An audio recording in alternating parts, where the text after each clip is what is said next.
Hello, what's up guys? This is again Miss Jenny Lagu-Lagu. Welcome back to my YouTube vlog. Yan. So, dito naman tayo guys. Ganda-ganda na naman tayo. Feeling beautiful. Wala lang. So, yan. Nasa rooftop ako ngayon guys. Diba? Ganda-ganda ng peg. Yan. Nabuhay na naman si Miss Jenny Lagu-Lagu. Yan. Kahit busy ako ngayon guys, gusto ko lang i-share ang ginagawa ko ngayon. Kasi at least hindi na gaano ganun ka stress, hindi na gaano ka pagod. So, yan. Why I am here in the rooftop area of our building? Because I'm waiting for the maintenance to finish their job. Yan. So, dito sa work ko guys, ako rin yung tumatawag sa mga maintenance just in case na ano man ang nangyayari dito. Kailangan namin maintenance for the lift, for the basta sa building, ganyan. Oo. Hindi lang secretary ang trabaho ko, hindi lang sa opisina, hindi lang isang receptionist, hindi lang supervisor ng housekeeping, kundi lahat-lahat guys. Hanggat kaya mong gawin yung trabaho dito sa abroad, sa Dubai, or tingin ko naman kahit sa ibang abroad naman guys, hindi lang sa Dubai, pinapagawa sa'yo ng amo mo. Oo, kahit sabihin mo minsan, kahit sabihin mo man minsan guys na hindi mo kaya, but your boss na alam niya na kaya mo or something na, kasi nandyan ka na nandito ka na sa work na to.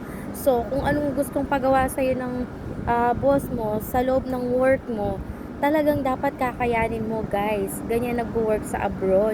Hindi lang yung iisipin mo nasa Pinas ka, diba? Or you are there in your own country and then you're always thinking that it's easy in abroad and then sasabihin mo lang na ay gusto kong pumunta ng abroad, 'di ba? Ano na sa atin 'to? Siguro sikat na sa atin 'to na lagi naman nila sinasabi na hindi madali kapag nasa abroad ka na. Pero that's true guys.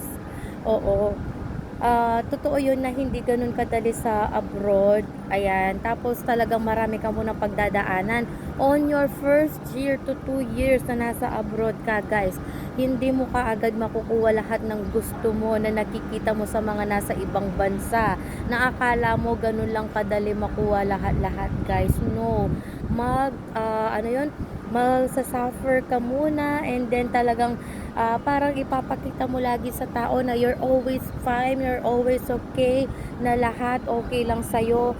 Di mo pinapakita sa social media na hindi ka umiiyak pero deep inside, iyak ka na guys. And then yung parang gustong gusto mo nang umuwi pero anong kalaban ng utak mo na at puso mo, yung puso mo yun yung gustong gusto ng umuwi, pero yung utak mo ayaw pang umuwi. Kasi bakit? May mga utang ka na dapat mong babayaran guys, na inutang mo na dapat punta ka sa abroad. Yun yung mga ginastos na pera mo na utang na at pinangako mo na makakabawi din tayo, ganyan, lalo na sa mga family na mga tinutulungan pa yung mga parents and family nila, 'di ba?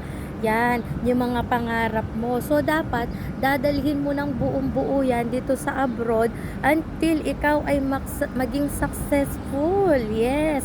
Yung mga iba, yan, hindi sila nagtatagal sa abroad kasi pinapairal yung puso. Before, I'm like that, guys. Yes.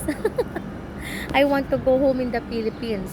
Pero, hindi pumasok sa isip ko na uwi na lang ako, sure na ako kasi may pera naman yung parents ko. But no.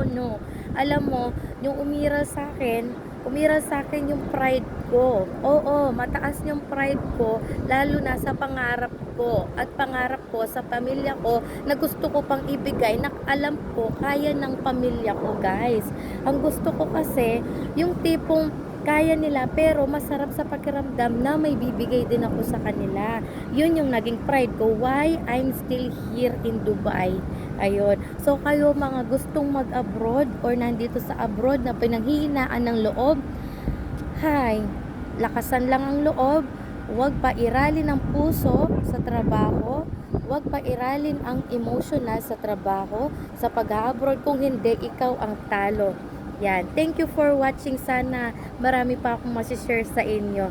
Thank you guys!